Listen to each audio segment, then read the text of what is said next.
Tre Johnson might be the best scorer of the 2025 NBA draft. This is Floor and Ceiling. Let's break him down. Right now, I see Tre Johnson as a lock to be a top 10 pick. The Texas guard is arguably the biggest pull-up threat in his draft class, and he can get hot in a hurry. This season, Johnson is averaging about 19 points per game while taking 15 shots a night and making 38% of his threes. There's no doubt that the Longhorns freshman can fill it up from three, from the mid-range, spotting up, off the bounce. However, there are some questions about Johnson. The first is about how much pressure he can put on the rim. And then, maybe the biggest, is whether he can do enough defending, passing, and chipping in overall to not just be considered a one-dimensional scorer. However, it would be unfair to start with Johnson anywhere other than with his scoring. There's a mix of 2s and 3s that I want to get into here, but it's important to cover all the bases because Johnson can end up being an awesome shooting prospect. From the mid-range, I really love how Tre does not need to pound the air out of the ball. He's often moving to it and then making a relatively quick move. Johnson is quick as he rises into his jumper and decelerates using his handle. His positional size also comes into play here. The Texas freshman is 6'6" with a 6'10" wingspan. That makes Johnson's shot hard to contest, especially when he's being defended by smaller guards. Along with a high release point, Johnson's footwork stands out as well. He's patient around the elbows, free throw line, and posts, and he doesn't need more than 1 to 3 dribbles in order to score. Johnson converts really difficult shots along the baseline, including over multiple defenders. This can be a flaw, and we'll dive into that, but it also means that his team can tell Tre to go get a bucket. I actually feel like Johnson can start taking some uglier looks when he monopolizes the ball, but he also knocks down fadeaways from tough angles and over hard contests. So far this season, Tre has 7 20-plus point games, including a 30-piece. There's no doubt that he's a born scorer, and his NBA role will be centered around that. In many ways, Johnson reminds me of Cam Thomas, which in turn naturally leads to questions of what else he can do other than scoring. Johnson definitely has some improvements to make, but what I might like the most about his shot diet is how many threes he takes. Right now, about 44% of his total shots are triples, and he's making 36% of his off-the-dribble shots that come from downtown. He can also make spot-ups, as we'll dive into very shortly.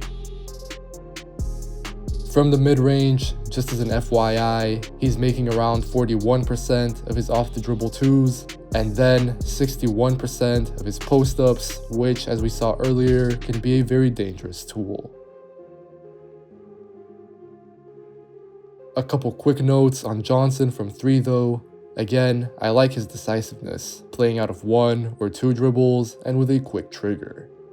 This means that Johnson can shoot after using a screen, be that as the ball handler or moving off the ball.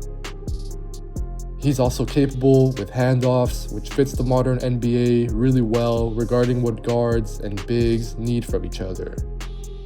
Basically, it's clear that Tre is a highly skilled and capable tough shot maker off the dribble who should only get better. But that said, I do think that the quality of Johnson's shots is an improvement point for sure.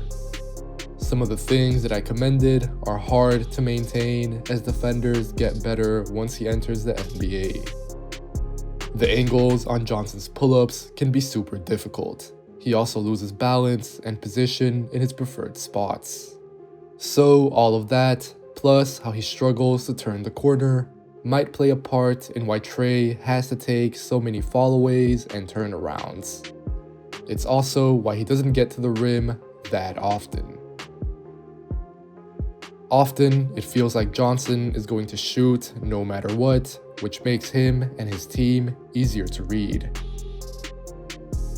I don't think Johnson is a non-passer, which we'll also get into, but he needs to become more consistent at using his scoring gravity to facilitate.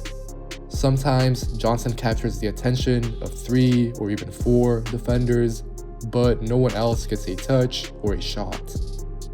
At the same time, I don't want to be overly harsh here.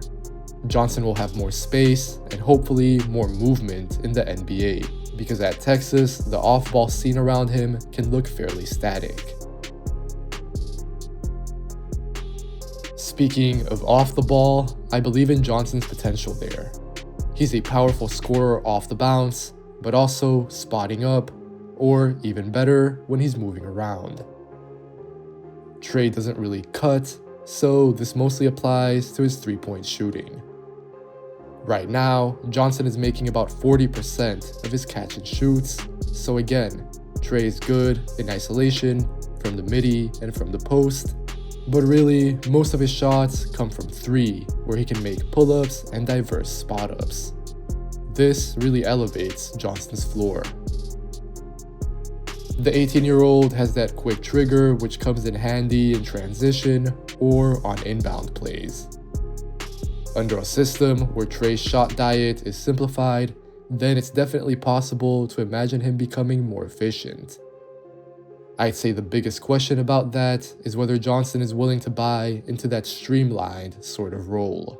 Even after many years, there's an argument to be made that Cam Thomas's best role can come off the ball, but there's no real willingness, it seems, to branch out his game in that way in a more significant manner. Johnson, as I've been saying, is at his best when he's making quick decisions. I like when he's moving onto the ball and then acting quickly. That can be as a movement shooter, but of course it can also come after a screen or attacking a closeout. He can definitely do the latter, though we haven't seen too much of that, which again goes back to embracing that more off-ball sort of role.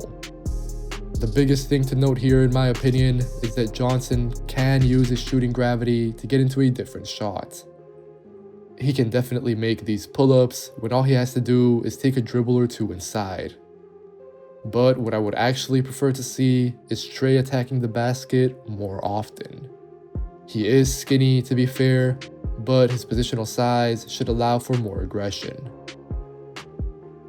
Right now, finishing is what keeps me from labeling Tre Johnson a true 3-level scorer.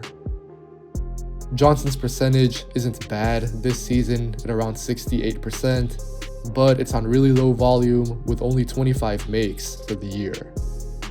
He's also only dunked the ball 6 times, and he doesn't shoot free throws either, despite that positional size and scoring gravity. Johnson's takeoff point is too distant too often for my liking, and he can't really get middle to the rim all that often either. Tre is more about speed than lift, and his handle is more about his pull-up than it is about his drives. In general, Tre doesn't touch the paint enough for my liking. Johnson is 6'6", but if he's not putting true pressure on the basket, then that doesn't really matter too much. The Texas freshman relies too much on tough scoops and runners or floaters for my liking, but I guess it is worth noting how this floater shows promise, although I think it's too much of a go-to right now. He's made 15 of his 33 runners so far, so clearly this can be a tool for Johnson. I think that's the main thing for now, but Tre can also use his speed, usually either for a scoop, finish, but he can also use that quickness to go reverse and ward off shot blockers in that way. In the NBA, I think that Johnson can probably become a guy who can grab and go off opponent misses. He doesn't touch the paint enough, and I think that's the biggest improvement point. But for now, he can kinda find ways to offset that, so I'm hoping that he builds on these flashes and using his touch. Johnson is certainly a score-first prospect, but I don't think that he's a non-passer. He's able to execute some basic reads, such as in the pick and roll, where Texas trusts him to make some empty side ball screen reads. Usually, Johnson is releasing the roller over the top once two defenders come to him, so it's a solid read, but no real manipulation. Furthermore, Johnson can also make some strong side reads. These tend to come when he gets downhill, and he likes doing this when he drives right, baseline, and then finds the left corner. Tre can also make some basic, strong side reads when he's looking at the elbow defender and kicking it out to 3. Finally, what I like the most is when Johnson uses his scoring gravity to make life easier for others. Usually, this happens off the ball, and I really think that he should tap into this way more. This season, he's averaging 2.2 assists per game. Among the criticisms that exist about Tre Johnson, I think it is true that he's mostly a one-way prospect. Johnson adds little on defense. He's averaging 0.9 steals and 0.4 blocks per game as of now, and the tape doesn't add much to his production either. Like with his passing, I don't think Johnson is a 0 in this column. I've evaluated him in person a couple of times, and I think that he does get the basics right when he's engaged. Tre can tag a roller and close out, or he can help on a drive and recover to the perimeter afterwards. That's largely off the ball though. Johnson can be fast on the ball, but overall he's not twitchy or strong, so on defense he can't really stay rooted to his spots. The Texas guard gives up ground, and he gets very few stops overall. Johnson struggles to stay in front when he gets hit by a screen, and he has to keep working on his body. From a physical, technique, or discipline standpoint, neither of those 3 areas, Tre doesn't do enough to stop dribble penetration. Really, I'm not sure that his defensive motor will ever be very high, which is another important item. Johnson is wired to score, not to defend, so it would take a big change in approach for him to suddenly add real value on defense, as opposed to just being neutral or competitive. Ideally, the size could exist for him to defend 1 through 3, but those limitations that I just mentioned make Tre's current defensive floor quite low. Also, I did mention that I believe that he's slightly better off ball, but that isn't by much. Johnson has lapses when he falls asleep and moments when he's inactive. He can also gamble on this end.